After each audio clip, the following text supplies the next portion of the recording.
Hello dears, welcome back to my channel voice of Vinodhini. எல்லோரும் எப்படி இருக்கீங்க? நல்லா இருக்கீங்களா? எல்லோரும் வந்திருப்பீங்க. நான் தான் லேட்டுன்னு நினைக்கிறேன். லேட்டு தான் நினைக்கிறது என்ன, நிறைய பர்சனல் ஒர்க் இருந்ததுங்க. அதனால தான் அதுலேயே டைம் ஸ்பெண்ட் பண்ண வேண்டியதாக போயிடுச்சு.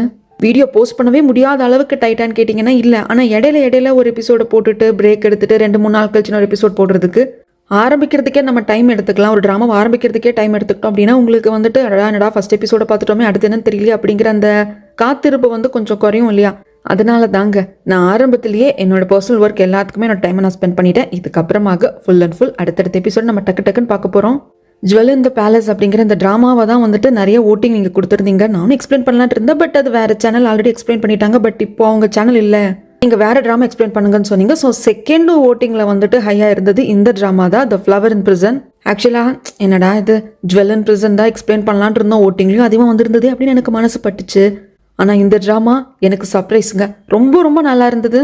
நம்ம சேனலில் நீங்கள் நிறைய ஹிஸ்டாரிக்கல் ட்ராமா பார்த்துருப்பீங்க, மற்ற சேனல்ஸ்லையும் பார்த்துருப்பீங்க. ஆனால் எல்லா ஹிஸ்டாரிக்கல் ட்ராமாலையும் இது துண்டாக தனியாக தெரிஞ்சுது.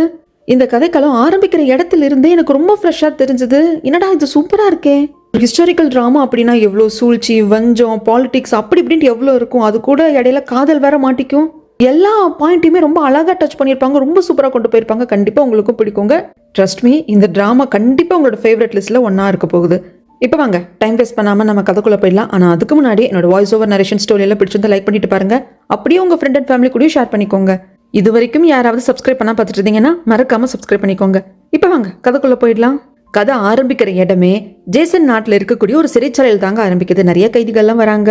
அவங்க பார்க்க எப்படி இருப்பாங்க அப்படின்னு வரைஞ்சி வச்சுக்கிறாங்க. அதுக்கப்புறம் அவங்க கிட்ட ஏதாவது திங்ஸ் இருக்கா, கத்தி மாதிரி ஏதாவது வச்சிருக்காங்களா, இல்லை தங்கம் ஏதாவது எடுத்துகிட்டு வந்திருக்காங்களா, போதைய பொருட்கள் ஏதாவது வச்சிருக்காங்களா அப்படின்னு சொல்லிட்டு ஃபுல்லாக செக் பண்ணிட்டு ஒவ்வொருத்தவங்களையும் ஒவ்வொரு செல்லை அடைச்சிக்கிட்டே வருவாங்க. அந்த சமயத்தில் ஒரு பெண் கைதியும் இருப்பாங்க. அவங்கள லேடிஸ் எல்லாம் இருக்கக்கூடிய செல்லில் அடைச்சி வைக்கிறாங்க. அதுக்கப்புறமாக நைட் டைம் கைதிகள் எல்லாம் செல்லுக்குள்ள தான் இருக்காங்களான்னு செக் பண்றதுக்காக ஒரு அதிகாரியும் கூட வார்டனும் வருவாங்க. அந்த சமயத்தில் இந்த பக்கம் யாரோ போன மாதிரி இருக்கு. வார்டன் அந்த பிரிசன் கார்ட் கிட்ட கேட்குறாங்க, யாரும் அங்கே போனாங்கல்ல அப்படிங்கிறப்போ, இல்லைங்க அங்கே யார் போகிறாங்க, ஜெயிலுக்குள்ளேயே இருக்க முடியாது, குளிர் பயங்கரமா இருக்கு, வெளியே யார் போகிறாங்க அப்படிங்கிறப்போ, நீ சொல்றதும் கரெக்ட் தான் அப்படின்னு சொல்லிட்டு ஒவ்வொரு செல்லையும் எத்தனை பேர் இருப்பாங்கன்னு கவுண்ட் பண்ணிக்கிட்டே வராங்க.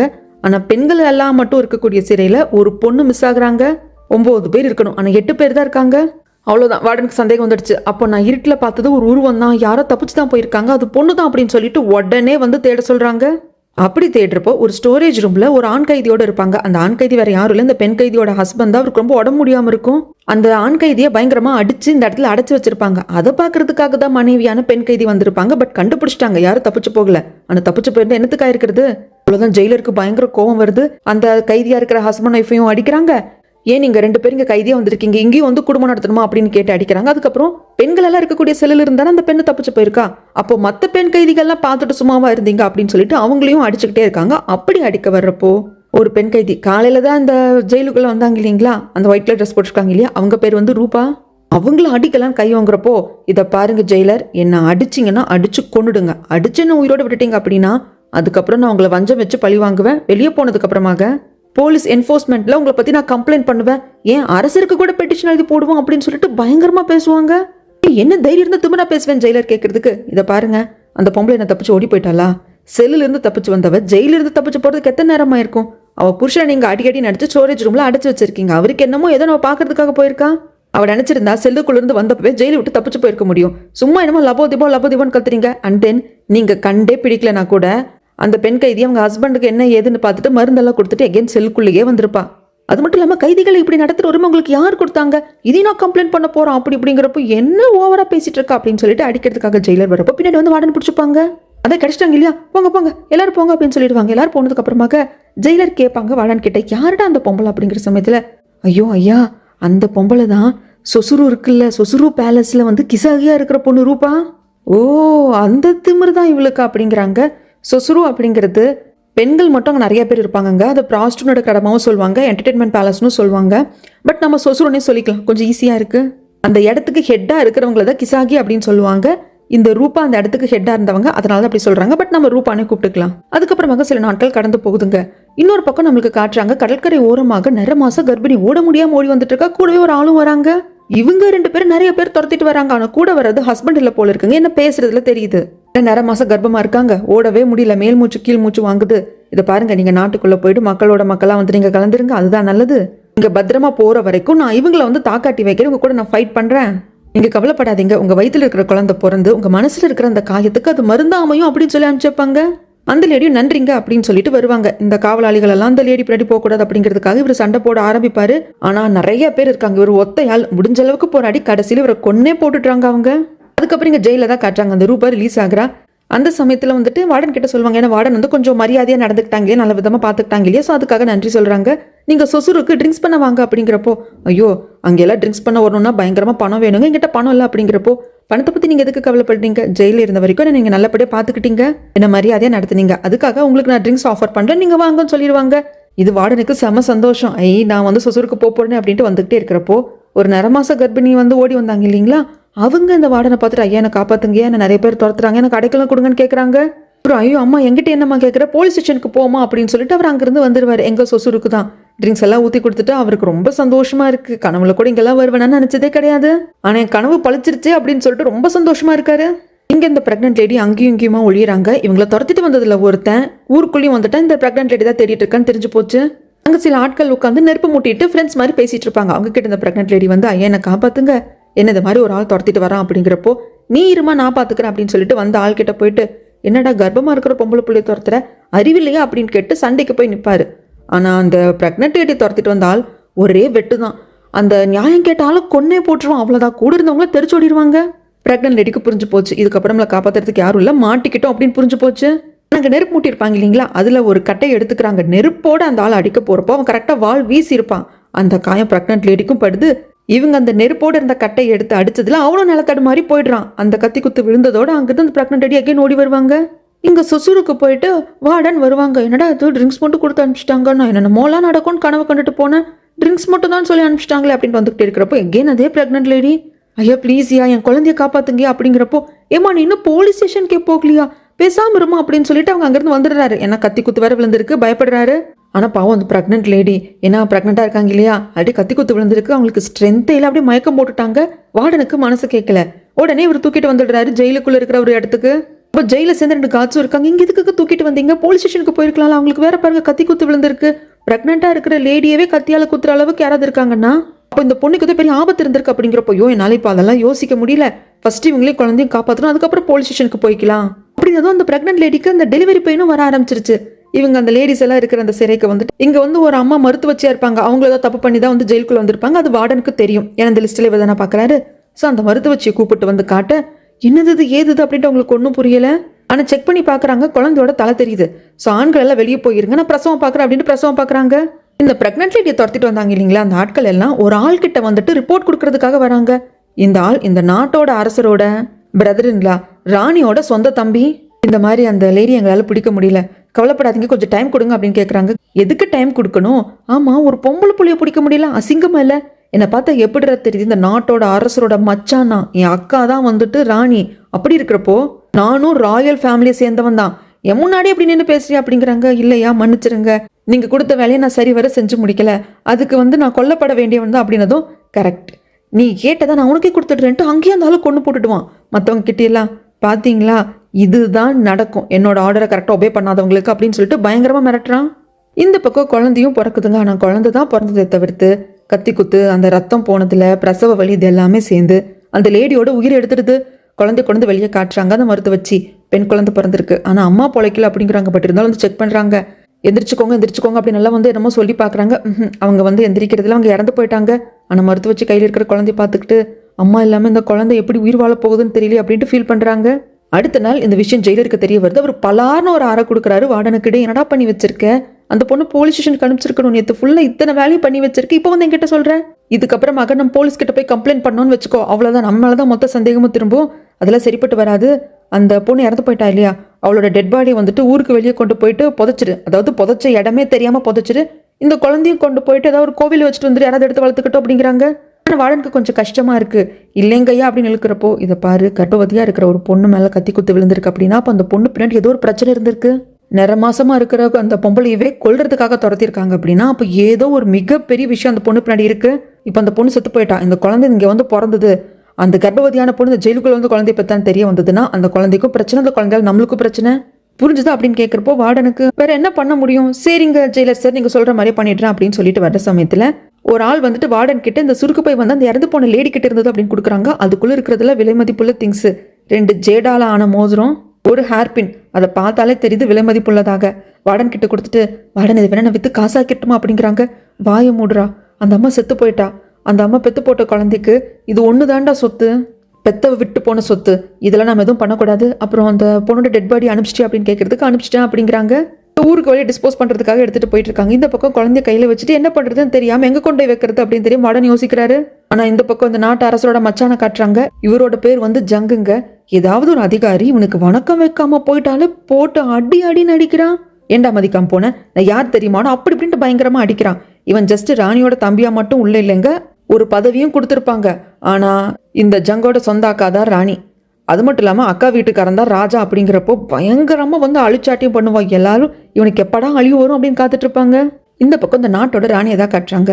அவங்க ஒரு ஹேர்பினை எடுப்பாங்க தலையில் வச்சுக்கலாம்னு சொல்லிட்டு. இந்த ஹேர்பின்னும் இறந்து போன பொண்ணுக்கிட்ட இருந்ததாக சுருக்கு போய் கொண்டு கொடுத்தாங்க இல்லையா, அதில் இருந்த ஹேர்பின்னும் ஒரே மாதிரி இருக்கு இல்லையா. அந்த சமயத்தில் இந்த மாதிரி உங்களை பார்க்கறதுக்காக மிஸ்டர் ஜங்கு வந்திருக்காங்க. அப்படிங்கிறப்போ உள்ள வந்து வர சொல்றாங்க. வந்த ஜங்கு, அக்கா ராணி எப்படி இருக்கீங்க, அது மட்டும் இல்லாமல் கிரவுன் பிரின்ஸோட ஜோலி முடிஞ்சிச்சு போல இருக்கு, அடுத்து உன் பையன் தான்க்கா அரியணைக்கு இருக்கிறான், நாடே நம்ம கையில தான் இருக்கு, அக்கா நீ தான்க்கா அந்த நாட்டை ஆள போற. அப்படிங்கிறப்போ அமைதியா பேசு தம்பி, வெளியிருக்கிறவங்க கேட்ட என்ன ஆகுறது, கேட்டு போட்டும்க்கா, யாராவது கேட்டு நம்மளுக்கு எதிராக திரும்பினா முடிச்சு கட்டிட மாட்டேன். அதானே என் தம்பியை பத்தி எனக்கு தெரியாதா, சரி அதெல்லாம் இருக்கட்டும். அந்த பொண்ணு கொன்னாச்சா அப்படிங்கிறப்போ கொன்னாச்சுன்னே வச்சுக்கோக்கா, அதுக்கு ஏற்ற மாதிரி எல்லாம் ஏற்பாடும் பண்ணிட்டேன், நீ எதுக்கும் கவலைப்படாத அப்படிங்கிறாங்க. ஸோ அந்த ப்ரெக்னென்ட் லேடியை கொல்றதுக்கான ஆர்டரை கொடுத்ததுல இந்த ராணிக்கும் வந்துட்டு சம்மந்தம் இருக்கு. இவங்க ஆட்டம் நல்லபடியா போயிட்டு இருக்குன்னு இவங்க இங்க சந்தோஷமா பேசிக்கிட்டே இருக்கிறப்போ இந்த பக்கம் குழந்தைய வந்து ஒரு கோவில கொண்டு வந்து வச்சிருவாரு வார்டன். வச்சுட்டு கொஞ்சம் தூரம் போனவர் டக்குன்னு வந்து குழந்தை கிட்ட சுருக்கு போய் வச்சிருப்பாரு. அதையும் எடுத்துக்கிட்டு போறாரு. அதுக்கான காரணம் அதை வித்து பணமாக்குறது கிடையாதுங்க, இது விலை மதிப்புள்ள பொருளா இருக்கு. ஒருவேளை இதை பார்த்துக்கிட்டு இந்த குழந்தை எடுத்து வளர்க்குறது வந்து நம்மளுக்கு பிரச்சனையாகும் அப்படின்னு குழந்தை யாராவது எடுத்துக்காம போறதுக்கு வாய்ப்பு இருக்கு. அப்படி இல்லைன்னா இந்த விலை மதிப்புள்ள பொருளாலே கூட இந்த குழந்தைக்கு ஆபத்து வரலாம் இல்லையா. இந்த குழந்தையோட அம்மாவை கொள்றதுக்கு ட்ரை பண்ணவங்க இந்த குழந்தையும் கொள்றதுக்கு ட்ரை பண்ணுவாங்க. அதுக்கு இது அடையாளமா போயிட்டு என்ன பண்றது அப்படிங்கிறதுக்காக தான் எடுத்துட்டு வருவாரு. ஆனா அதை ஒரு பொண்ணு பார்த்துட்டு ஒரு குழந்தைய வச்சுட்டு போனதை அதுக்கப்புறம் ஜெயிலுக்கு வருவாங்க. இந்த மாதிரி இந்த குழந்தையோட அந்த அம்மா டெட் பாடி டிஸ்போஸ் பண்ணிட்டீங்களா அப்படின்னு கேட்குறப்ப எல்லாம் பண்ணியாச்சு குழந்தை அப்படிங்கிறாங்க. ஒரு கோவிலில் வச்சுட்டு வந்துட்டேன், மனசு ரொம்ப கஷ்டமா இருக்கு அப்படின்ட்டு ட்ரிங்க்ஸ் பண்ணலாம் அப்படின்ட்டு உள்ள போயிட்டு இருக்கிறப்ப அந்த பொருள் எடுத்து பார்ப்பாரு. இதை பத்திரமா வச்சுக்கணும், நாளைக்கு அந்த குழந்தைய வச்ச இடத்த போய் நம்ம செக் பண்ணணும், யார் அந்த குழந்தைய எடுத்துட்டு வளர்க்க போறாங்க அப்படிங்கறத மானிட்டர் பண்ணணும் அப்படின்னு முடிவுக்கு வராங்க. ஆனா அதுக்குள்ள அந்த குழந்தைய வச்சுட்டு போனது ஒரு பொண்ணு பார்த்தா இல்லையா, அந்த பொண்ணு போலீஸ் கிட்ட போய் சொல்லிட்டு இந்த ஆள் தான் வச்சுட்டு போனா அப்படின்ட்டு ஜெயிலுக்கே கூப்பிட்டு வந்துருவாங்க. வார்டனுக்கு என்ன சொல்றது எது சொல்றதுன்னு தெரியல. இல்ல நான் வரல அப்படின்னு சொல்லி கேட்கறதுக்கு நான் என் கண்ணால பார்த்தேன், இந்த ஆள் தான் வந்து குழந்தைய வச்சுட்டு போனாரு, நான் பார்த்தேன், அந்த பொண்ணு சாட்சியம் வேற சொல்லிடுறான். என்ன பண்றதுன்னு தெரியாம இல்லைங்க நான் வேலை செஞ்சுட்டு இருந்தேன், திரும்பி பார்த்தா குழந்தைய காணோம், அப்ப பார்த்தா கடைசியில் குழந்தை அங்க போயிருக்கு போல இருக்கு அப்படின்ட்டு என்னென்னமோ வளர்றாரு. போலீஸ் என்னையா பேசுற, ஆமா இந்த குழந்தை உன்னோட குழந்தையா, இல்ல எனக்கு கல்யாணம் ஆகல, அப்படி இருக்கிறப்போ இந்த குழந்தை ஏது அப்படின்னு கேட்குறாங்க. வார்டனுக்கு என்ன சொல்றதுன்னு தெரியல. பக்கத்தில் இருக்கிற அந்த பிரிசன் கார்டு இருந்துட்டு ஆக்சுவலி இங்கே ஒரு பெண் கைதி இருந்தாங்க, ப்ரெக்னெண்டா இருந்தாங்க, குழந்தை பெத்து போட்டு அவங்க செத்து போயிட்டாங்க, ஸோ அந்த குழந்தை தான் இது அப்படிங்கிறப்போ அப்படியா சரி இந்தாங்க அந்த குழந்தைய வச்சுக்கோங்க, குழந்தைய வளர்க்குறது அதுவும் அம்மா எல்லாம் வளர்க்குறது எவ்வளோ கஷ்டம் எனக்கு தெரியும், குழந்தைக்கு தேவையான டைப்பர் இன்னும் வேணுங்கிற பொருள் எல்லாத்தையும் நான் அனுப்பிச்சு வைக்கிறேன், குழந்தைய பத்திரமா பார்த்துக்கோங்க அப்படின்னு சொல்லிட்டு அவர் போயிடுவாரு. அதுக்கப்புறம் பச்சை குழந்தைக்கு பால் கொடுக்கணும் இல்லையா, பெண் சிறை கைதிகள்லாம் இருக்கிற இடத்துல யாராவது இப்போ ரீசெண்டாக குழந்தை பெற்றவங்க இருக்கீங்களாமான்னு கேட்குறப்போ ஒரு அம்மாவுக்கு குழந்தை பெற்று 6 மாசமா 7 மாசமா இருக்கும், குழந்தை வெளியே இருக்கு, இவங்க ஏதோ திருட்டு பிரச்சனை தான் பண்ணியிருப்பாங்க, அதனால ஜெயிலுக்குள்ள இருக்காங்க, அவங்க கிட்ட கொடுத்து பால் கொடுக்க சொல்றாங்க. அதுக்கப்புறம் தான் குழந்தைக்கு என்ன பேர் ஏது பேர் அப்படின்னு சொல்லிட்டு எல்லாரும் பேசிக்கிறாங்க. அது மட்டும் இல்லாமல் குழந்தை பார்த்தாலே தெரியுது எவ்வளோ பெரிய கஷ்டத்துல சர்வே ஆயிடும் அப்படின்னு அவங்களுக்குள்ளேயே பேசிக்கிறாங்க. அந்த சமயத்தில் ஒரு லேடி மட்டும் கேட்பாங்க, இந்த குழந்தை என்ன ஏதுன்னு கேட்கறதுக்கு மற்றவங்க கிட்ட சொன்னா அதே போய் தான், இந்த மாதிரி ஒரு ப்ரெக்னென்ட் லேடி இருந்தாங்க, அவங்க கைதியாக இருந்தாங்க, அவங்க டெலிவரி டைமில் இறந்து போயிட்டாங்க அப்படிங்கிறப்போ நாங்கள் பார்க்கலையேங்கிறாங்க. இல்லை அந்த கைதி வந்து ஒரு மர்டர் கேஸில் வந்துட்டு நாங்கள் அரெஸ்ட் பண்ணியிருந்தோம், அதனால தனி சிறையில் வச்சுருந்தோம், நீங்கள் பார்த்துருக்க மாட்டீங்கன்னு எப்படியே சமாளிச்சாச்சு. சரி குழந்தைக்கு என்ன பேர் வைக்கலாம் அப்படிங்கிறப்போ யோசிச்சு வார்டனே வந்து நயனா அப்படின்னு பேர் வைக்கிறாரு. அப்படியே 15 வருஷம் கடந்து போகுதுங்க. நம்ம நயனா வளர்ந்துட்டா இப்போ 15 வயசு பொண்ணா இருக்கா, இதே ஜெயிலுக்குள்ளே தான் இருக்கா, ஃபைல்ஸ் கொடுக்குற வேலை, துணி துவச்சு போடுற வேலை, சமையல் வேலை அப்படின்னு சொல்லிட்டு எல்லா வேலையும் செய்வான். ஜெயிலுக்குள்ள இருக்கிற மற்ற கைதிகளும் வந்துட்டு இங்கேயே வளர்ற பொண்ணு அப்படிங்கிறத ரொம்ப பாசமாக தான் இருப்பாங்க. அதில் பிக் பேக்கெட் அடிக்கிற ஒருத்தர் நான் எப்படி தெரியுமா பிக் பேக்கெட் அடிப்பான் அப்படின்னு சொல்லிட்டு அவன் அந்த மாதிரி பண்ணி காட்டுறான். எங்க நயனா நீ பண்ண முடியுமா அப்படிங்கிறப்ப நயனாவும் அப்படியே பண்றான். கிச்சன்ல வேலை செய்யற லேடி வந்து பார்த்துட்டு பயங்கரமா திட்டி விட்டுடுறாங்க. என்ன பழக்கம் பழகிற நயனா அப்படின்னு சொல்லிட்டு அங்கே துரத்தி விட்டுடுறாங்க. ஆக்சுவலா நயனா நீங்க என்ன பண்ற ஏது பண்றேன்னு யாராவது கேட்டாங்கன்னா நான் இந்த ஜெயில வார்டனுக்கு அசிஸ்டண்டா இருக்கேன் அப்படின்னு தான் சொல்லுவான். வார்டனும் அப்படி ஒரு போஸ்டிங் தான் கொடுத்து வச்சிருக்காங்க. வார்டன் இங்க இருக்கிற மற்ற கைதிகள் கூட உட்காந்து கேம்பிளிங் விளையாடுறது அப்படி இப்படின்னு இருக்கிற சமயத்துல தான் ஒரு முக்கியமான அறிவிப்பு வருது.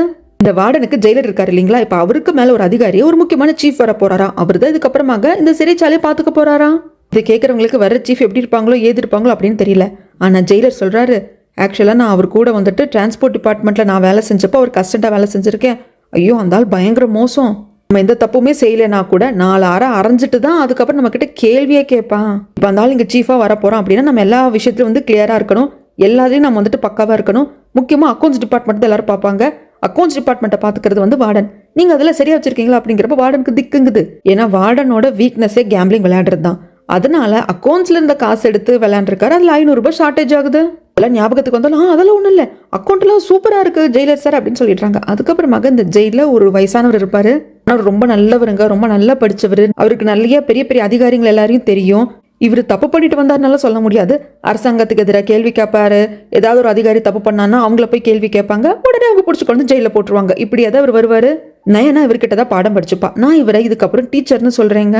இவர்கிட்ட சயின்ஸை பற்றி, இந்த நாட்டோட நடப்பு என்ன அப்படிங்கிறத பற்றி, ஹிஸ்ட்ரியை பற்றி அப்படின்னு சொல்லிட்டு பாலிடிக்ஸை பற்றி அப்படின்னு எல்லாத்தையுமே வந்துட்டு நயனா படிப்பா. இங்கே வார்டன் என்ன பண்ணுறது ஏது பண்ணுறதுன்னு தெரியாமல் உட்காந்து யோசிச்சுட்டு இருக்கிறப்போ நயனா வந்துட்டு கேட்பா, ஏன் உங்கள் முகம் ஒரு மாதிரி வாடி இருக்கு, பணம் எடுத்துகிட்டு போய் கேம்பிளிங் விளையாடுனீங்களா அப்படின்னு கேட்குறோம். எப்படின்னா என்ன கண்டுபிடிச்சா அந்த முகத்தில் எழுதி ஒட்டியிருக்கே, எவ்வளோ குறையுது, 500 ரூபா, என்ன பண்ணுறதுன்னு தெரியல அப்படின்னு 2 பேர் திருன்னு முழிக்கிறாங்க. அடுத்த நாள் அந்த சீஃபும் வர்றாங்க. வந்தோன்னே யூனிஃபார்ம் சரியில்லை அப்படின்னு சொல்லிட்டு பிரிசன் கார்டை போட்டு ஆடி நடிக்கிறான். ஐயோ ஆரம்பமே இப்படியா அப்படிங்கிற மாதிரி தான் எல்லாருக்கும் இருக்கும். அதுக்கப்புறமாக கைதிகள் வந்து ஜெயிலுக்குள்ள இருக்கிற வேலையெல்லாம் செய்வாங்க இல்லைங்களா, அந்த எல்லா இடத்தையும் வந்து பார்க்குறாங்க. அதுக்கப்புறம் கிச்சனுக்கு வந்து எவ்வளோ தானியங்கள் இருப்பு இருக்குது அப்படின்னு சொல்லி பார்க்குறப்போ அது எல்லாத்தையும் பார்த்துட்டு இதுக்கப்புறமாக 2 மூட்டை தானியங்கள் எடுத்து வைங்க, சில அதிகாரிகளுக்கு கொடுக்கணும். அப்போ இந்த ஜெயிலுக்குள்ள நம்ம வந்து சின்ன சின்ன தப்பு பண்ணாலும் அவங்க பெருசாக கண்டுக்க மாட்டாங்க அப்படிங்கிறாங்க.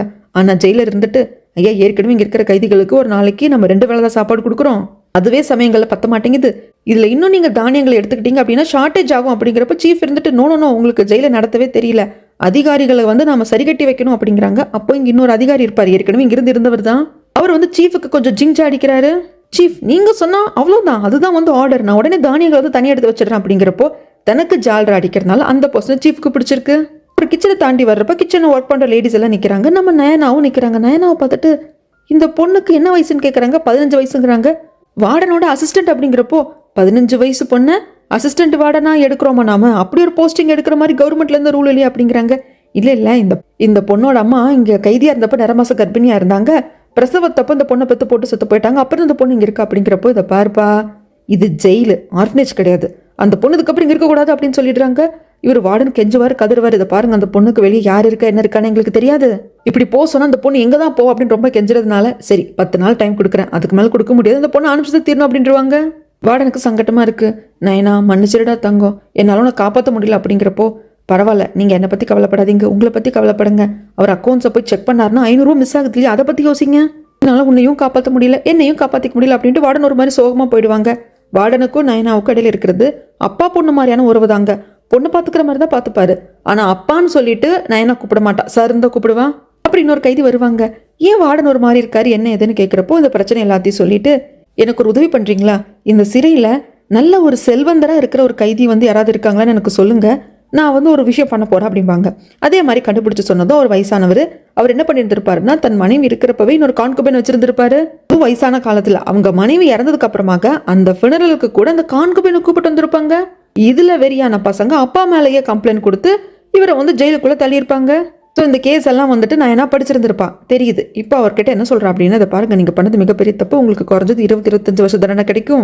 யாரு கண்டது, தண்டனை காலம் முடியறதுக்கு முன்னாடி நீங்க இறந்து போகிறதுக்கு கூட வாய்ப்பு இருக்கு. ஏன்னா 20-25 வருஷம் ஆகும், ஆல்ரெடி உங்களுக்கு ஒரு 60 வயசு 70 வயசு இருக்கிற மாதிரி இருக்கு, அவ்வளவுதான் முடிஞ்சு போச்சு அப்படிங்கிறப்போ என்னமா பேசுற, கான்குவைன் வச்சுக்காம எந்த ஆம்பளை இருக்கான், ஊர் உலகத்துல எத்தனையோ பேர் கான்குவைன் வச்சுக்கிறாங்க, அப்படி அதுதான் குற்றம் அப்படின்னா அப்ப எல்லாரும் ஜெயிலுக்கு தான் வந்திருக்கணும், நான் இன்னும் விசாரணை கைதிதாமா அப்படிங்கிறப்போ கரெக்டு தான், ஆனால் அதெல்லாம் வந்து போலீஸில் கம்ப்ளைண்ட் ஆகலை, உங்கள் பசங்க கம்ப்ளைண்ட் கொடுத்துருக்காங்க.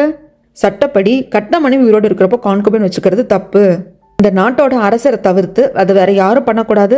அரசரே எதுக்கு பண்ணுவார் அப்படின்னா, கட்டிக்கிட்ட ராணிக்கு குழந்தை பிறக்கல அப்படின்னாலோ இல்லை ஆண்வாரிசு இல்லை அப்படின்னாலோ கான்குபைன் வந்து வச்சுப்பாங்க. அரசரை தவிர்த்து மக்களுக்கு வந்து அது தப்பு தான் அப்படின்னு சொல்லிடுவாங்க. மற்ற கைதிகளும் இந்த பொண்ணு சொல்றது கரெக்டு தான், இந்த பொண்ணு இங்கே தான் பிறந்தே வளர்ந்தா, இவளுக்கு சட்டம் எல்லாம் அத்துப்படி அப்படின்னு சொல்லிட அவருக்கு பயம் வந்துடுது. இந்த பயத்தை பயன்படுத்திக்கிட்டு ஒருத்தங்கிட்ட ஹெல்ப் கேட்டிருப்பாங்க இல்லையா, அந்த கைதி போயிட்டு, இதை பாருங்க, உங்களுக்கு கம்மியான தண்டனை வந்து கிடைக்க செய்யறதுக்கு சில பல வேலைகள் பண்றதுக்கு எங்களால் முடியும், அதை நான் பண்றேன், அதுக்கு நீங்க ஒரு 200 ரூபாய் கொடுக்கணும் அப்படிங்கிறப்போ அவரும் சரின்னு சொல்லிடுவாங்க.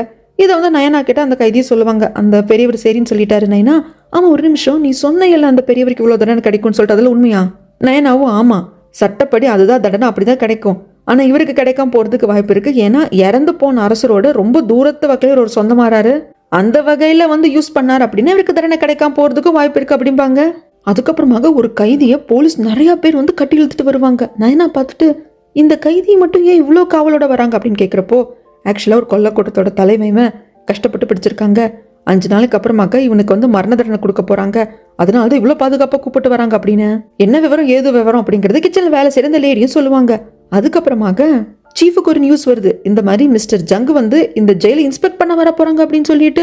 அந்த ஆள்னே இப்போ திடீர்னு இப்போ வரான், ஐயோ எல்லாம் சரியாக இருக்கணும், அக்கௌண்ட் சரியாக இருக்கணும், அது சரியாக இருக்கணும், இது சரியாக இருக்கணும், முதல்ல கைதிகளை கூப்பிடுங்க அப்படின்னு சொல்லிட்டு. இதை பாருங்க கைதிகளா, இன்ஸ்பெக்ட் பண்ணுறதுக்கு அதிகாரிகள் வரப்போகிறாங்க, அந்த சமயத்தில் உங்ககிட்ட கேட்டால் இங்கே நல்லா இருக்கும், நல்லா சாப்பிட்டு நல்லா இருக்கும்னு சொல்லணும், புரிஞ்சுதா? அப்படிங்கிற சமயத்தில் டீச்சர் இருந்துட்டு, என்னால் எல்லாம் போய் சொல்ல முடியாது, நான் எதுக்கு போய் சொல்லணும், இங்கே இருக்கிற பாதி கைதிகளுக்கு வந்துட்டு தோல் சம்மந்தப்பட்ட நோய் இருக்குது, அதை நீங்கள் கரெக்டாக பார்த்து என்ன எதுன்னு கவனிக்கல, அது நிறைய பேருக்கு பரவிட்டு வேற இருக்குது, சாப்பாடு கூட போட மாட்டேன்றீங்க, இதெல்லாம் நான் சொல்ல தான் செய்வேன் அப்படி வந்து சீஃபுக்கு வந்த கோபத்தில் அந்த டீச்சரை போட்டு கண்ணா பின்னா நடிச்சுட்டு, இவரை வந்து தனி சிறையில் வச்சிருங்க, அந்த இன்ஸ்பெக்ட் பண்ணுறதுக்கு மிஸ்டர் ஜங்கு வந்துட்டு போகிற வரைக்கும் இவர் வரக்கூடாதுன்னு சொல்லிடுவாங்க. மிஸ்டர் ஜங்கு வந்து இறங்கினதும் வெல்கம் பண்ணுறதுக்கு எல்லாரும் போவாங்க. அந்த சமயத்தில் ஜங் வந்து சீஃபை பார்த்துட்டு, நான் உன்னை ஏற்கனவே எங்கேயோ பார்த்துருக்கேன், நான் மீட் பண்ணியிருக்கோமா அப்படிங்கிறப்போ சீஃப் வந்து சொல்லுவாங்க, இந்த மாதிரி உங்கள் பர்த்டே பார்ட்டியில் பார்த்துருக்கேன் சார் அப்படின்னு சொல்லிட்டு. அதுக்கப்புறம் வந்து சீஃப் ஒரே பதட்டமாக இருக்கான். அதை ஜங்கு புரிஞ்சுக்கிட்டு, பதட்டமாலாம் இருக்காதீங்க, இந்த சிறைச்சாலை எப்படி நடக்குது, அக்கௌண்ட்ஸ் எல்லாம் எப்படி இருக்குது அப்படிங்கிறதெல்லாம் பார்க்கறதுக்காக நான் இங்கே வரல, அதனால கொஞ்சம் வந்து ஃப்ரீயாக இருங்க. நான் இங்கே வந்தது என்னோட எதிர்காலத்தை பற்றி தெரிஞ்சுக்க, ஏன்னா இங்கே ஒரு டீச்சரும் ஒருத்தர் இருக்காராமா, அவர் நல்ல ஜோஷியம் பார்ப்பாராமா, அதனால அவரை பார்க்க வந்திருக்கு அப்படின்னு சீஃபுக்கு இன்னும் திக்குனாங்குது. ஏன்னா அந்த டீச்சரை தான் அடி நடிச்சுட்டு தனி சிறையில் வச்சிருக்காங்க. அவருக்கு என்ன இருக்கு எப்படி இருக்குன்னு கேட்குறப்போ மருந்தெல்லாம் போட்டு விட்டுருக்கேன்னு சொல்றாங்க. வேற வழியே இல்லை, சீஃபே போயிட்டு கையில காலில் விழுந்து கெஞ்சிதான் டீச்சரை கூப்பிட்டு வராங்க. இதெல்லாத்தையும் நான் என்ன பார்த்துட்டு தான் இருப்பா. டீச்சர் வந்ததும் ஜங் வந்துட்டு கேட்பாங்க, இந்த மாதிரி நீங்க நல்லா எதிர்காலத்தை சொல்வீங்களாமே, நான் கேள்விப்பட்டேன், நீங்க வந்து என்னோட எதிர்காலத்தை சொல்லணும், எதிர்காலம் எப்படி இருக்கு அப்படிங்கிறத நீங்க பார்த்து சொல்லணும், முகத்தை வச்சு கூட சொல்வீங்களாமே அப்படிங்கிறப்போ, இதை பாருங்க யாரும் உங்ககிட்ட தப்பான இன்ஃபர்மேஷன் கொடுத்துருக்காங்க, என்கிட்ட அப்படி டேலண்ட் எல்லாம் கிடையாது அப்படின்ட்டுருவாங்க. இதை பாருங்க டீச்சர், நீங்கள் என்னோட எதிர்காலத்தை பற்றி நல்ல விதமாக சொன்னீங்க அப்படின்னா இந்த சிறையை விட்டு நான் வந்து உங்களை ரிலீஸ் பண்ணுற அளவுக்கு நான் ஏற்பாடு பண்ணுவேன், புரிஞ்சுக்கோங்க அப்படிங்கிற சமயத்தில், ஐயா நீங்கள் சொல்கிறது எனக்கு புரியுது, ஆனால் என்கிட்ட அந்த மாதிரி டேலண்ட் இல்லை அப்படின்னு சொல்லிட்டு அந்த பக்கமாக தான் போவாங்க. யார் வார்டனும் நம்ம நயனாவும். அந்த சமயத்தில் நயனாவை கூப்பிட்டு, ஆனால் இந்த பொண்ணுக்கு அந்த டேலண்ட் இருக்குது, இந்த பொண்ணுக்கு வந்து உங்கள் எதிர்காலத்தை கணிச்சு சொல்கிற டேலண்ட் இருக்குது அப்படின்னு சொல்லிட்டு மாட்டி விட்டுருவாரு. 15 வயசு சின்ன பொண்ணு உங்கள் எதிர்காலத்தை பார்த்து கணிச்சு சொல்லுவான்னு சொன்னால் ஜங்கு நம்பிடுவாரா? ஜங்கு இருந்துட்டு, என்னை பார்த்தா உங்களுக்கு எப்படி தெரியுது, என்ன ஏமாத்தலான்னு பார்க்குறீங்களா, என்னை பார்த்தா முட்டாளாக்கலான்னு உங்களுக்கு தோணுதா அப்படிங்கிறப்போ, அதெல்லாம் கிடையாது, அதுதான் உண்மை, இந்த பொண்ணு என்கிட்ட பாடம் படித்தவ, அண்ட் தென் இந்த பொண்ணுக்கு அந்த சக்தி இருக்குது, நீங்கள் வேணால் டெஸ்ட் பண்ணிக்கோங்க அப்படின்னு சொல்லிட்டு வெளியே வந்துடுவாங்க. வார்டன் கேட்பாங்க, ஏன் டீச்சர் இப்படி பண்ணீங்க, எதுக்கு அந்த பொண்ணை மாட்டி விட்டீங்க? அட வார்டன் கவலைப்படாத, நயனா எல்லாத்தையும் சமாளிச்சப்போ அப்படிங்கிறப்போ எல்லாரும் போயிட்டாங்க. இப்போ அங்கே ஜங்கு கூட ஒரு ஆள் வந்திருப்பாங்க. அதுக்கப்புறம் நயனா தான் இருப்பாங்க. நீ தான் நயனாவாமா, என்னமோ அந்த டீச்சர் வந்து உனக்கு எல்லாம் தெரியும், உனக்கு எதிர்காலத்தையும் கணிக்க தெரியும் அப்படிங்கிறான், சரி அதையும் பார்ப்போம் அப்படின்னு சொல்லிட்டு என்னோட டீட்டெயில்ஸ் எல்லாத்தையும் இந்த பொண்ணுக்கு கொடுங்க அப்படிங்கிறப்ப அந்த ஆளுக்கு கொடுக்குறாங்க. அந்த டேட் ஆஃப் பர்த் இதெல்லாம் இருக்கும், அதெல்லாம் பார்த்துட்டு நயனாவும் கையில் என்னென்னமோ கணக்கெல்லாம் போட்டு பார்க்குறான். அதெல்லாம் போட்டு பார்த்துட்டு, மிஸ்டர் ஜங் சார், நீங்கள் பெருங்கொண்ட வாழ்க்கை வாழ போகிறீங்க, பாலிடிக்ஸில் நீங்கள் ஒரு மிகப்பெரிய பதவி அடைய போகிறீங்க, உங்கள் குடும்பம் நல்லா இருக்க போகுது, உங்கள் சந்ததிகள் இப்படி இருக்க போகுது அப்படின்னு சொல்லிட்டு சொல்ல ஜங்குக்கு ரொம்ப சந்தோஷம். நயனா ரொம்ப தெளிவான பொண்ணு, கிளவரான பொண்ணு, எந்த ஒரு குழப்பமே இல்லாமல் நிதானமாக அவ சொல்ல இது ஜங்குக்கு பிடிச்சி போகுது. அதுக்கப்புறம் எல்லாரும் வெளியே வர்றப்போ ஜங்கு கிட்ட சீஃப் கேட்பாங்க, இந்த பொண்ணு உங்களை ஏதாவது அப்செட் பண்ணிட்டாளா சார், ஏதாவது தப்பாக சொல்லிட்டாளா அப்படிங்கிறப்போ, கிடையவே கிடையாது, இந்த பொண்ணுக்கு இருக்கிற டேலண்ட் நினச்சி நான் பார்த்து அதை வியந்தே போயிட்டேன், ரொம்ப தெளிவான பொண்ணு, நல்ல பிரில்லியண்டான பொண்ணு.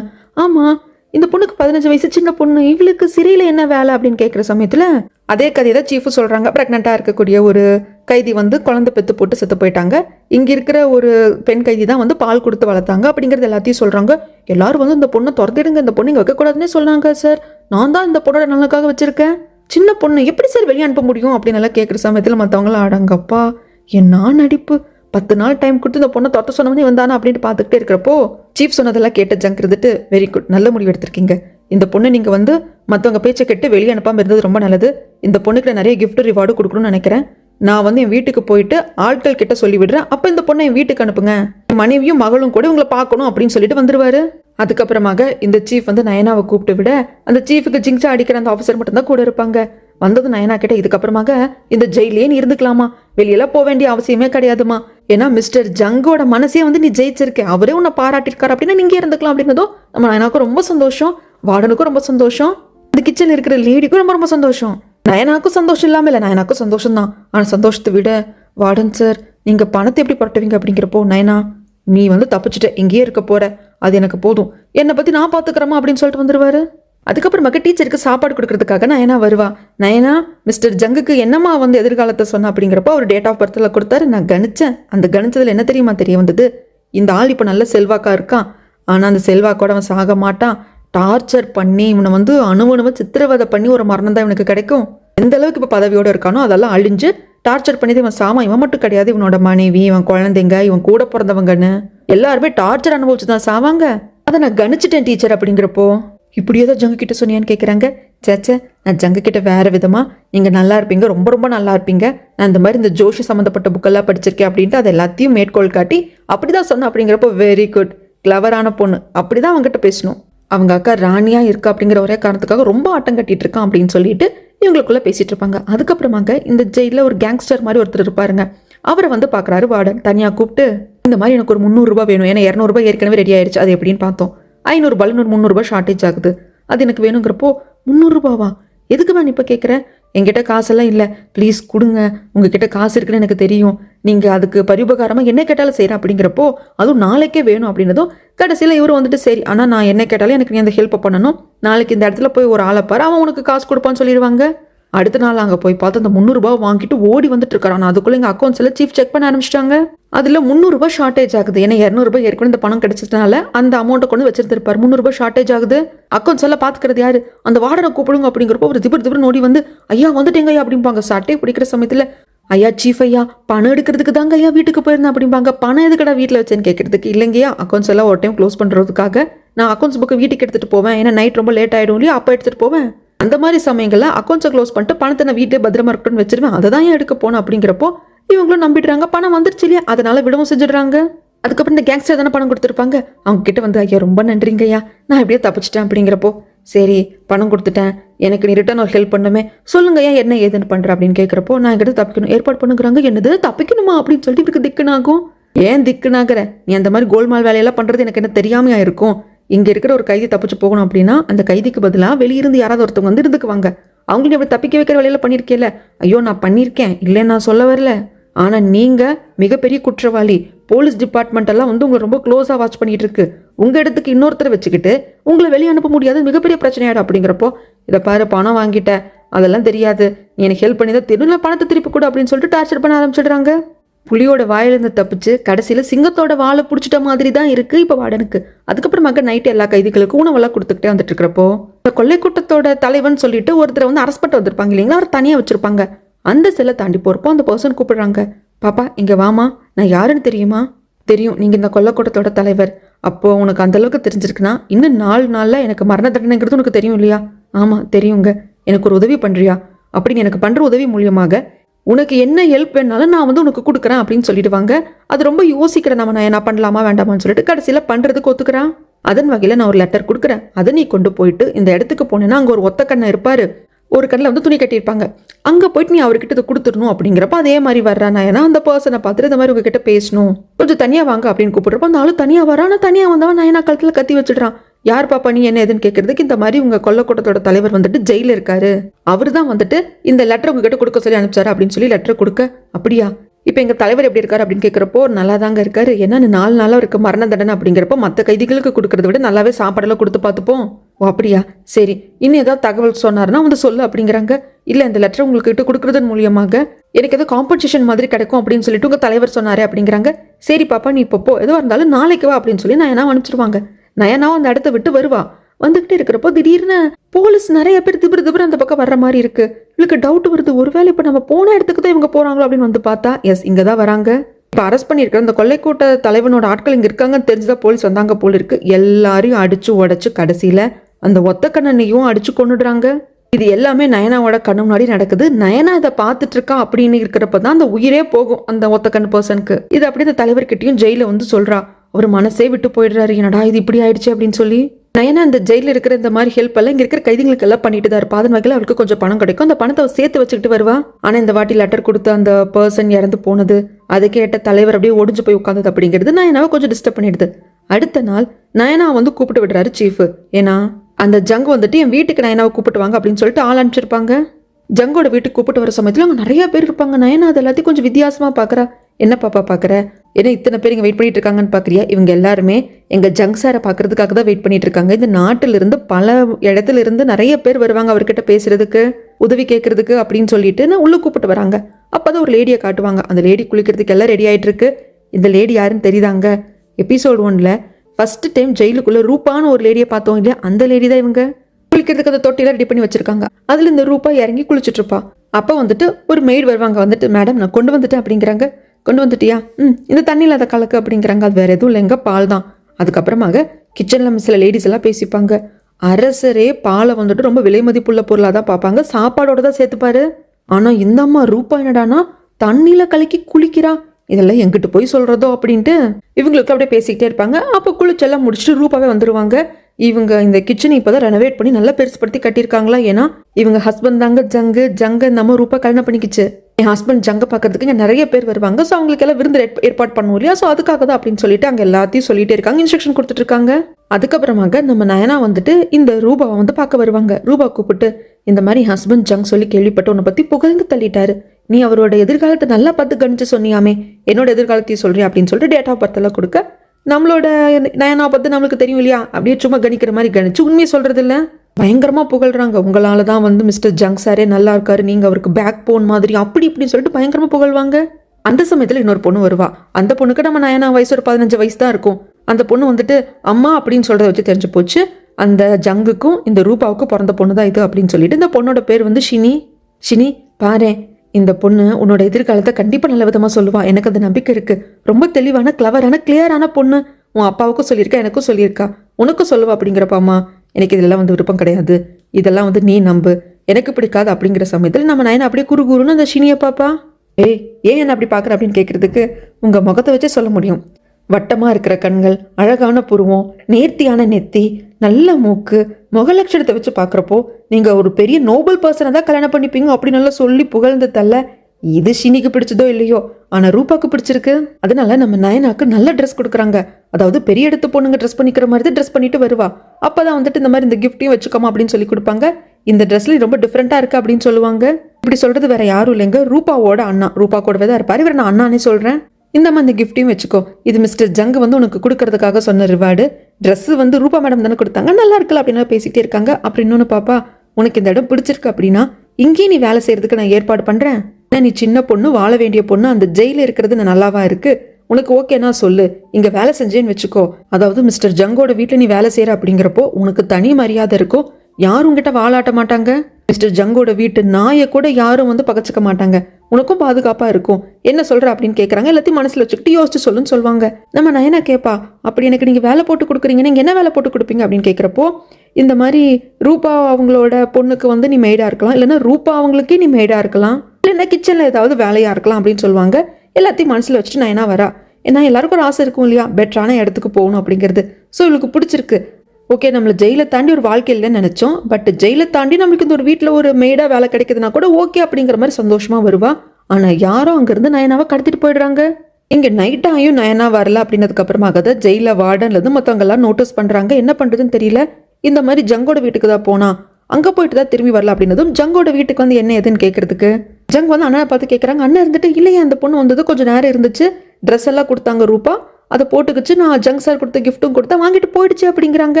ஆனால் ஜங் இதை பெருசாக எடுத்துக்கிறது இல்லை. இதை பாருங்க, அந்த பொண்ணுக்கு ஏதாவது பாய் ஃப்ரெண்ட் இருக்கும், அதனால வெளியே ஜாலியாக சுற்றிட்டு அப்புறமா வருவா போங்க அப்படின்னு அசால்ட்டாக எடுத்துக்கிறாங்க. ஆனால் வார்டனுக்கு திக்குன்னு இருக்கு. அப்போ ஒரு அசாசின் அம்பு ஏறாங்க. அது வந்துட்டு இவர் மேலே படுறதில்ல, ஜங்க மேலே படுறதில்ல, செவத்துல தான் படுது. உடனே அந்த ஆளு பிடிங்க அப்படி இப்படின்னு சொல்கிற சமயத்தில் தான் வார்டன் நோட்டீஸ் பண்ணுறாங்க. சார், அந்த அம்பில் வந்து ஏதோ ஒரு பேப்பர் மாதிரி சொருகி இருக்கு பாருங்க அப்படிங்கிறப்ப அதை எடுத்து படிச்சா, டே ஜங்கு, உன் பொண்ணை நாங்கள் கடத்திட்டோம், உன் பொண்ணு உனக்கு உயிரோட வேணும் அப்படின்னா எங்கள் கொள்ளைக்கூட்ட தலைவனை வந்து அரெஸ்ட் பண்ணி வச்சிருக்காங்க இல்லையா, ரிலீஸ் பண்ணுன்னு கேட்டுருந்துருப்பாங்க. ஜங்குக்கு பக்கு நாயுடு உடனே வந்து ரூபா ஷினி அப்படின்னு கூப்பிடுறப்போ பொண்ணுங்க நல்லா தான் இருக்கா, லூசு பசங்க எதையும் பொண்ணை கடத்திட்டேன்னு சொன்னானுங்க அப்படிங்கிற சமயத்தில் வார்டன் சொல்லுவாங்க, ஜங் சார், அவங்க கடத்தினது உங்கள் பொண்ணு இல்லை, உங்கள் பொண்ணுன்னு நினச்சி நயனாவை கடத்திருக்காங்க அப்படின்னு. நயனா இங்கே கொண்டு வந்து கட்டியும் போட்டுட்டாங்க. நயனா பார்க்குற என்னடா ஏதுன்னு ஒன்றுமே புரியல. அந்த சமயத்தில் 2 பேர் உள்ளே வந்துட்டு பேசுவாங்க. ஏய், இது அந்த ஜங்கோட பொண்ணு தானே அப்படிங்கிறப்போ, ஜங்கோட பொண்ணு தான், ஜங்கோட வீட்டு விட்டு வெளியே வரப்போ தான் கடத்திட்டு வந்தோம் அப்படிங்கிறாங்க. சரி, இந்த பொண்ணு இப்போ கொஞ்சம் மயக்கமாக இருக்கா, தெளியட்டும், அப்புறம் பேசிக்கலாம், அவங்க அப்பாடுக்கு தகவல் அனுப்பிச்சில அப்படின்னு சொல்லிட்டு வெளியே வந்துடுவாங்க. மயக்கமெல்லாம் ஆகலை நம்மளோட நயனா, கண்ணை மூடி சும்மா தான் இருந்திருப்பா. இதெல்லாம் கேட்டுக்கிட்டா, ஓ அப்போ தப்பான ஆளுங்க கடத்திட்டு வந்திருக்கானுங்க. இப்போது நாம் வந்து ஜங்கோட பொண்ணு இல்லைன்னு சொன்னால் கண்டிப்பாக நம்மளை கொண்டுடுவாங்க. நம்ம ஜங்கோட பொண்ணாவே வந்துட்டு நடந்துக்கலாம் அப்படிங்கிற முடிவுக்கு நயனா வந்துட்டா. வெளியே போன 2 பேர் மறுபடியும் உள்ளே வரப்போ எகேன் அப்படியே தூங்கிட்டே மயக்கம் போட்டே இருக்கிற மாதிரி வந்துட்டு தான் நடிப்பு நடிக்கிறான். வந்தவங்க உளுக்கி எழுப்ப, யாரா நீங்கள், எங்கள் அப்பா ஜங்குக்கு தெரிஞ்ச என்ன ஆகும் தெரியுமா அப்படின்னு சொல்லிட்டு தான் அப்பா தான் ஜங் அப்படிங்கிற மாதிரி நம்ப வைக்கிற மாதிரியே நடிக்க, என்ன பாப்பா ஓவரா பேசுகிற, எங்கள் தலைவர் உயிரோட விட்டாதான் உங்கள் அப்பங்கிட்ட நீ உயிரோட போவா அப்படின்னு சொல்லிட்டு அவனுக்கு வெளியே வந்துடுவாங்க. இந்த பக்கம் எல்லாரும் உட்காந்து பேசுகிறாங்க. அந்த சமயத்தில் வந்துட்டு, இதை பாரு, இது சரிப்பட்டு வராது, அவனுக்கு என்னென்னமோ பண்ணாங்கன்னா அதுக்கேற்ற மாதிரி நம்ம ஆட முடியாது. இன்னும் 3 நாளைக்கோ 4 நாளைக்கோ அப்புறமாக்க தானே அவனுக்கு வந்து மரண தடை நிறைவேற்றணும் அந்த கொல்லக்கூட்ட தலைவனுக்கு, அது நாளைக்கே பண்ணிடுங்க அப்படிங்கிறாங்க. இதை கேட்ட அண்ணா இருந்துட்டு, இப்படி பண்ணுனா அப்போ அந்த நயனா பொண்ணோட உயிர் அப்படிங்கிற சமயத்தில் ரூபா கேட்பாங்க, அண்ணா என்னன்னா திடீர்னு யாரை பற்றியெல்லாம் யோசிக்கிறேன், அந்த பொண்ணு வாழணுமா வேண்டாமா அப்படிங்கிறத விதி முடிவு பண்ணிக்கிட்டோம், நம்ம வேலையை தான் பார்க்க முடியும் அப்படின்னு சொல்லிடுவாங்க. வெளியே வெயிட் பண்ணிகிட்டே இருப்பார் வார்டன். அண்ணா வந்ததும் கேட்பாங்க, ஐயா என்னங்கய்யா ஆச்சு அப்படிங்கிறப்போ, இந்த மாதிரி அந்த கொல்லக்கூட்ட தலைவனை நாளைக்கு கொல்ல போகிறோம். ஐயோ அப்போது நயனாவோட வாழ்க்கை, அதுக்கு வந்து எங்களோட பிரச்சனை கிடையாது அப்படின்னு சொல்லிட்டு கைவிட்டுருவாங்க. இவருக்கு என்ன பண்ணுறதுனே தெரியல. அதுக்கு அடுத்த நாள் ஊர் மக்களுக்கு முன்னிலையில் அந்த கொல்லக்கூட்ட தலைவனை கூப்பிட்டு, இதை பாரு, கண்டிப்பாக உன்னோட ஆட்கள் இங்கே தான் இருப்பாங்கன்னு தெரியும், டேய் உங்கள் தலைவனை வந்துட்டு காப்பாற்றணும் அப்படிங்கிறதுக்காக என் பொண்ணையாடா கடத்தி வச்சுருக்கீங்க, நீங்கள் என் பொண்ணையே கடத்தினாலும் என்னையெல்லாம் மிரட்ட முடியாது, உங்கள் தலைவனை வந்து கொல்றதுக்கு இன்னும் நாட்கள் இருக்குது, ஆனால் அது பட் இப்போவே உங்கள் கண்ணு முன்னாடியே கொல்றேன்டா பாருங்கடா அப்படின்னு சொல்லிட்டு அங்கேயே கழுத்தறுத்து கொண்டுடுவான். அவ்வளோதான். குக்கிங் லேடியும் வார்டனும் பார்த்துட்டே இருப்பாங்க. அவங்களுக்கு உயிரே போன மாதிரி இருக்கு. ஐயோ நயனாவோட உயிர் என்ன ஆகுமோ அப்படின்னு தெரியல. உடனே யோசிக்கிறாரு. இவர் ஜெயிலுக்கு வந்தவர் பெண்ணை கூப்பிடுறாங்க. இவர் தாங்க அந்த பண விஷயத்தில் கூட ஹெல்ப் பண்ணியிருப்பாரு இல்லையா, அந்த பெண்ணை கூப்பிட்டு இந்த மாதிரி நயனாக்கு இப்படி ஒரு பிரச்சனை ஆகிப்போச்சு, அந்த கொல்லக்கூட்டத்தை சேர்ந்தவங்க யாராவது இந்த சிறையில் இருப்பாங்க, கொஞ்சம் கண்டுபிடிச்சு கூப்பிட்டு வா, அவனுக்கு எந்த இடத்துல இருக்காங்க நம்ம கண்டுபிடிக்கணும் அப்படின்னு சொல்ல, அதே மாதிரி ஒருத்தனை கண்டுபிடிச்சு கூப்பிட்டு வராங்க. சொல்லுடா அந்த கொல்லக்கூட்டம் எங்கே இருக்குது அப்படிங்கிறப்போ, நான் சொல்ல மாட்டேன், சொன்னால் கொண்டுடுவாங்க, டேய் நீ சொல்லலைன்னா நாங்கள் கொண்டுடுவோம், சொல்லுடா பாவண்டா அந்த பொண்ணு நயனா அப்படின்னு சொல்கிறப்போ அந்த ஆளும் சொல்லிடுறான், இந்த மலை அடிவாரத்தில் தான் அவங்க கூடாரம் போட்டிருக்காங்க அப்படின்ட்டு. இந்த இடத்த ஏன் இப்போ வந்து வார்டன் தெரிஞ்சுக்கிட்டாரு அப்படின்னா, உடனே போலீஸில் போய் சொல்லணும். அப்போது அந்த கொல்லக்கூட்ட தலைவனை பிடிச்சிட்டாங்க, அந்த கொல்லக்கூட்டத்தை சேர்ந்தவங்க எங்கெங்கே இருக்காங்க அப்படின்னு அந்த கொள்ளையர்களை கண்டுபிடிச்சிடலாம் இல்லையா, அப்படி நயனாவை காப்பாற்றிடலாம் அப்படிங்கிறதுக்கான பிளான் தான் வார்டன் போட்டிருக்காங்க. அந்த இடமும் தெரிஞ்சு போச்சு. இந்த பக்கம் செம கோபத்தில் எங்கள் தலைவனையாக கொண்டுட்டாங்க, அந்த ஜங்கோட பொண்ணை கொண்டணும் அப்படின்னு சொல்லிட்டு நம்ம நயனாவை பிடிச்சிட்டு வந்து வெட்டலாம் அப்படிங்கிற சமயத்தில் நயனா சொல்கிறான், ஐயோ நான் ஒரு பொண்ணே இல்லை அப்படின்ட்டு, என்ன பேச்சு பேசுகிற, உயிர் போகிற சமயத்தில் பெத்த அப்படியே இல்லைன்ட்டல அப்படிங்கிறப்ப, ஐயோ நான் சத்தியமாக ஒரு பொண்ணு கிடையாது, நீங்கள் தப்பான ஆளை கடத்திட்டு வந்துட்டீங்க, எங்கள் உண்மையை சொன்னால் உயிர் போயிடுமோ அப்படிங்கிறதுக்காக தான் நான் போய் சொன்னேன், ஆக்சுவலாக நீங்கள் ஒரு பொண்ணை கடத்தலை அப்படிங்கிற தைரியத்தில் தான் உங்கள் கொல்லக்கூட்ட தலைவரையே வந்து சீக்கிரமாக அந்த ஆள் கொண்டு இருக்கான், ஏன்னா நீங்கள் கோவத்தில் வந்து கொன்னாலும் என்ன தானே கொல்லுவீங்க, அந்த ஜங்கோட பொண்ணு பத்திரமா தானே இருக்கா, அதனால தான் அந்த ஆள் அப்படி பண்ணியிருக்கான் அப்படிங்கிற சமயத்தில் அப்படியே யோசிக்கிறார். அது மட்டும் இல்லாமல் அந்த உங்கள் தலைவர் வந்துட்டு சிறையில் இருந்தப்போ அந்த லெட்டரை வந்துட்டு நான் அவர் சொன்ன இடத்துக்கு கொண்டு போய் டெலிவரி பண்ணவளும் நான் தான், புரிஞ்சுக்கோங்க என்னை விட்டுருங்க அப்படிங்கிறப்போ, என்னமோ ஒன்று நீ ஜங்கோட பொண்ணோ இல்லையோ அதை பற்றி எங்களுக்கு தெரியாது, எங்கள் தலைவரே செத்துட்டாரு, அதனால உன்னையும் கொண்டு தான் நாங்கள் தீருவோம் அப்படின்னு சொல்கிறப்போ, அவ்வளோதான் நயனா நம்ம வாழ்க்கை இங்கே தான் முடிய போகுது போல இருக்குன்னு நினச்சிக்கிட்டே இருக்கிற சமயத்தில் கரெக்டாக அங்கே சில அம்புகள்லாம் வந்து விழுகுது. போலீஸ் டிபார்ட்மெண்ட்டை சேர்ந்த ஆட்கள்லாம் வந்துட்டாங்க. அவங்க கூட வார்டனும் வந்திருப்பாங்க. அவர் வந்துட்டு அங்கேருந்து நயனாவை காப்பாற்றி கூப்பிட்டு வந்துருவாரு. அதுக்கப்புறம் இருட்டாயிடுது. குக்கிங் லேடி வந்துட்டு வார்டன் கிட்ட கேட்பாங்க, நான் நயனாவை பார்க்கவே இல்லையே, எங்கெங்கேயோ தேடிட்டேனே அப்படிங்கிறப்போ, அவள் அந்த தனிமை சிறையில் இருப்பா, அங்கே இதுக்கு அங்கே ரொம்ப கூலிங்காக இருக்குமே, இந்நேரத்துக்கே அங்கே போய் உட்காந்துருக்கா, அவள் கிட்டத்தட்ட மரணத்தை தொட்டு பார்த்துட்டு வந்திருக்கா, எப்பெல்லாம் அவள் ரொம்ப அப்செட்டாக இருக்காளோ மனசு வேதனைப்படுவாளோ அப்போல்லாம் அங்கே தான் போயிருப்பா, அங்கே தான் தனியாக இருப்பா, இருக்கட்டும் விடு, ஏன்னா துரோகத்தை வஞ்சத்தை எல்லாத்தையும் பார்த்துருக்கா இல்லையா அப்படின்னு சொல்லிட்டு மனசுக்குள்ளேயே வேதனைப்படுறாங்க. இங்கே நயனாவை காட்டுறாங்க, தனியாக உட்காந்து ஃபீல் பண்ணிட்டு இருக்கா.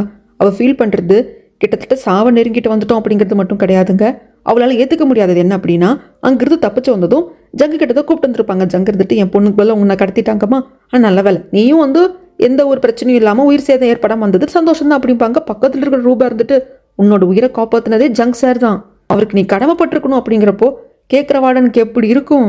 ஜெயிலுக்கு வந்தது உண்மையை சொல்லிடுவாங்க, அந்த அளவு உன்னை காப்பாற்ற ஒன்றும் சொல்லவே இல்லை நயனா, நீ அவங்க பிடியில் இருக்கேன்னு தெரிஞ்சதுக்கு அப்புறமாக கூட பரவாயில்ல அவளை கொண்டுக்கிட்டோம், ஆனால் இவனுங்க என் பொண்ணை கடத்தி வச்சதா தானே என்ன பிளாக்மெயில் பண்ணுறானுங்க, அதனால அந்த கொல்லக்கூட்ட தலைவனை உடனே வந்து சாகடிக்கணும் அப்படின்னு சொல்லிட்டு வேணுக்குன்னே பண்ணான் தெரியுமா, நீ செத்தாலும் பரவாயில்லன்னு சொல்லிட்டு பண்ணான், ஆனால் இப்போ என்னடானா அவன் வந்து அவன் உயிரை காப்பாற்றணும் அப்படிங்கிற மாதிரி அவன் பொண்டாட்டியெல்லாம் பேசுகிறான் அப்படின்னு சொல்லிட்டு சொல்லியிருந்திருப்பாங்க. இதுதான் வந்துட்டு ரொம்ப கஷ்டமா இருக்கு நயனாக்கு. அப்படி நம்மளோட உயிர் அல்பமா போயிடுச்சு அப்படின்னு ரொம்ப வேதனைப்பட்டுக்கிட்டே இருப்பா. அதுக்கப்புறமாக இங்க பேலஸ்குள்ள ராணியை பார்க்கறதுக்காக ரூபா வருவாங்க. ரூபா அப்படி கிராஸ் ஆகி போகிறத சில அதிகாரிகள் பார்த்துட்டு, கால கொடுமையை பார்த்தியா, அந்த ஜங்கோட கான்குபைன் இவ என்னமோ மகாராணி மாதிரி நெஞ்சு நிமித்திட்டு நடக்கிறா பாரு அப்படிங்கிறாங்க. ஸோ ஜங்கோட ஒய்ஃப் இல்லைங்க, ஜங்கோட ஒய்ஃப் வேற யாரோ, இது ஜங்கோட கான்குபைன் தான் ரூபா. ராணியை பார்க்க வராங்க. இப்போ இவங்க ராணி இல்லைங்க, ராஜமாதா. இந்த ராஜமாதா இந்த ரூபாவையும் வச்சு சில காய்கள்லாம் நகர்த்துவாங்க. அதெல்லாம் கரெக்டாக பண்ணிட்டேன், இந்த அதிகாரிகள்கிட்ட இப்படி பேசிட்டேன், எல்லாம் நல்லபடியாக தான் போயிட்டுருக்கு அப்படின்னு சொல்கிறப்போ, ராஜமாதாவோட நம்பிக்கைக்குரிய ஆட்களில் வந்து இவங்க 2 பேர் இருக்காங்க. அதாவது ஜங்காவது தம்பி, சொந்த தம்பி அப்படிங்கனால அப்படி போயிடும். ஆனால் ரூபா வந்து ரொம்ப ஸ்ட்ராங்காக நம்பிக்கை கொடுப்பா. ராஜமாதா எந்த வேலை சொன்னாலும் கன்னு மாதிரி பண்ணி முடிப்பா. அதனால ரொம்ப நம்பிக்கையாக இருக்காங்க, ரொம்ப சந்தோஷப்படுறாங்க. அதனால நான் என் தம்பியான ஜங்குக்கு அட்மினிஸ்ட்ரேட்டிவ் மினிஸ்டரா நான் பதவி உயர்வு கொடுக்க போறோம் அப்படிங்கிறப்போ ரொம்ப சந்தோஷமா இருக்கு. இது ஜங்குக்கு தெரிய வர்றப்போ ஆசையா ரூபாவை பார்க்க வருவாங்க. அவ ஏதோ உடம்பு சரியில்லாத மாதிரி படுத்திருப்பா. என்ன ரூபா நீ இப்படி படுத்திருக்க? ஆமா, என்ன பண்றது, உங்களுக்கு பதவி உயர்வு கிடைச்சிருச்சு, நீங்க சந்தோஷமா இருக்கீங்க. ஆனா என் முன்னாடி எல்லாரும் எனக்கு மரியாதை செலுத்தினாலும் உங்க கான்குபைன் தானே நான், அப்படிதான் என்ன பாக்குறாங்க. நான் எப்போதான் உங்க மனைவி ஆகுறது அப்படிங்கிறப்போ, இதை பாரு ரூபா, என்னால் சட்டத்தை வளைக்க முடியாது. அது மட்டும் இல்லாமல் நான் இன்னும் மேல் பதவிகளுக்கு போகிறப்போ சட்டத்தை மீறி நான் எப்படியே மனைவி அப்படிங்கிற அந்தஸ்து உனக்கு கொடுக்க முடியும்? ஏன்னா இந்த ஜங்கோட மனைவி இன்னும் உயிரோடு இருக்காங்க. அப்படி இருக்கிறப்போ நான் சட்டத்தை மீறி அதை பண்ணவே முடியாது, புரிஞ்சுக்கோ ரூபா அப்படிங்கிறாங்க.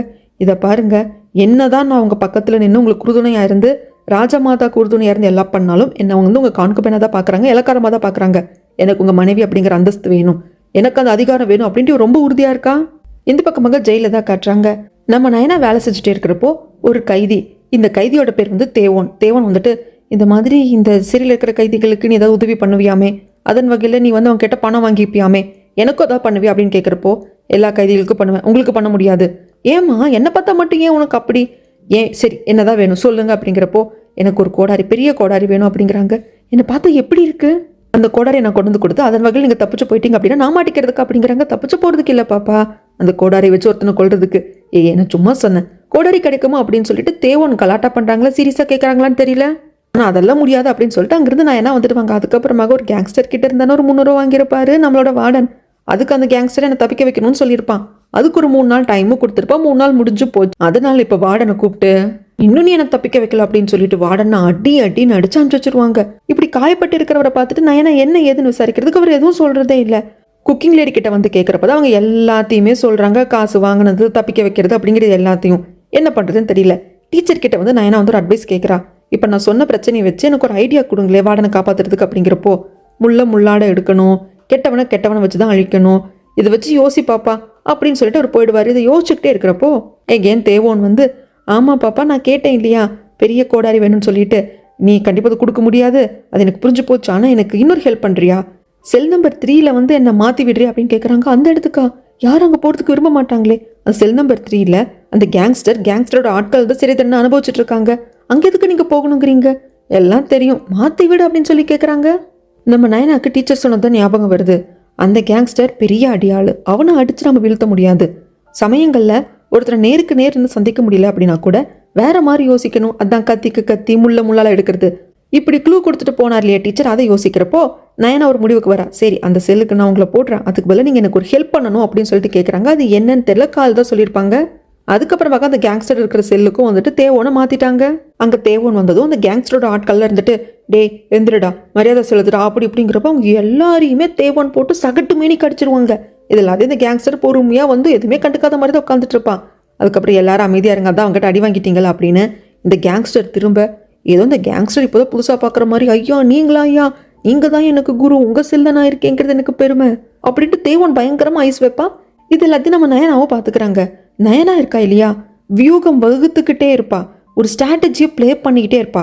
அங்கேருந்து என்னத்தை யோசிச்சான்னு தெரியல, டக்குன்னு சீஃபோட ஆஃபீஸ் ரூமுக்கு வந்துட்டு, இந்த மாதிரி சீஃப் எனக்கு வந்து ஒரு வேலை கொடுத்துருக்காரு மிஸ்டர் ஜங், என்ன பாப்பா வேலை அப்படின்னு கேட்கறதுக்கு, இந்த மாதிரி இந்த செல்லில் என்னென்ன நடக்குது அப்படிங்கிறத நான் டைமுக்கு டைம் அவருக்கு அப்டேட் கொடுத்துக்கிட்டே இருக்கணுமா அப்படின்னு சொல்லிட்டு போய் சொல்கிறா.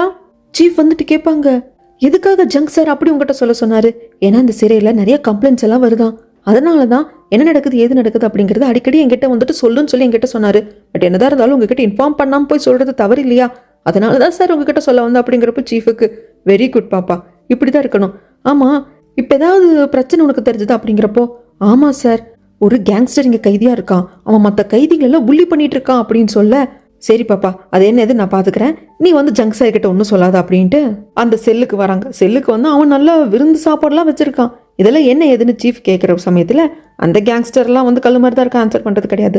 ஆனால் எப்பவுமே ஜிங்சா அடிக்கிற அந்த பர்சனும் வார்டன் தான் சொல்லுவாங்க, சார் இதெல்லாம் வந்து சிறையில் இருக்கிற கைதிகள் அவங்களுக்கு வேணும்னா பே பண்ணி வாங்கிக்குவாங்க சார், இது இந்த ரூல்ஸில் இருக்குது சார், ஏன்னா அந்த பணத்தையும் வச்சு தான் நாங்கள் சிறையை நடத்துகிறோம், அதெல்லாம் ரூல்ஸில் இருக்குது சார். அப்படிங்கிறப்ப என்ன ரூல்ஸில் இருக்குது அதெல்லாம் ஒத்துக்கவே முடியாதுன்னு சொல்லிட்டு கேங்ஸ்டரை போட்டு அடி நடிக்க நயனா இதெல்லாம் ஒரு பயத்தோட தான் பார்த்துட்டு இருப்பா.